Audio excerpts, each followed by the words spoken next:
In the last video, I have shared Ramadan workout routine, and in this video, I will tell about what exactly you have to eat during Iftar and Suhoor to sustain your muscle mass for the whole month. You have built strength and get in shape after working so hard for months. Of course, you don't want to lose it in just 30 days. One mistake at Iftar, it could be silently destroying your progress. So, let's go. So, isn't just a meal, it's your 30-hour survival strategy. Compare this with charging a phone. If you charge it to 40%, don't expect it to last. Same with your body. Most people eat white rice, bread, a sugary tea, maybe a little egg or meat. Then they wonder why they feel hungry by the starting of 2 pm. Here's the truth. Your sugar lacks slow digestion protein and stable carbs. Your body may start breaking down muscle for energy. That's the fear nobody talks about. What should you eat? 30 to 40 grams of protein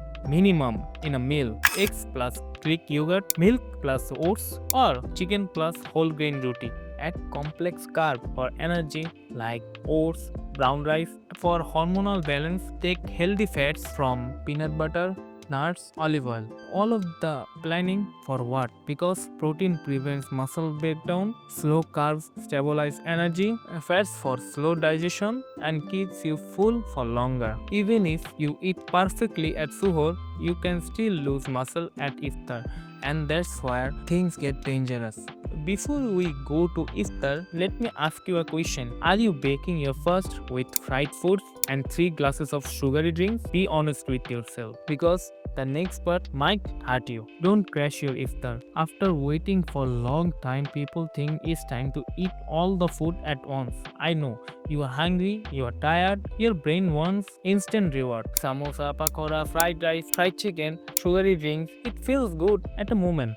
But then what happens? Energy crash, bloating, a sluggish mind, poor recovery. Here's what happening scientifically. After fasting, your insulin sensitivity is high. If you overload with sugary drinks and fried foods, you spike your insulin fast. That spike kill workout performance, increase fat storage, reduce protein utilization, which means your muscle recovery suffers. So what should you eat in the iftar? Breakfast with light foods like water, 2 to 3 dates, maybe fruits. Then do your prayers. After that, take your real meal. Lean protein like chicken, fish, beef, lentils, rice or potatoes in controlled portion and add some veggies. If you train after iftar, your body is already fueled, not with chunks. Suhoor protects muscle during the fast. Iftar rebuilds muscle after the fast. But there's one more category nobody connects. Hydration, and this is where many young lifters silently fail. Our muscle is 70 to 75% of water. Let the sinking. If you are not drinking enough water between iftar and suhoor, your strength drops.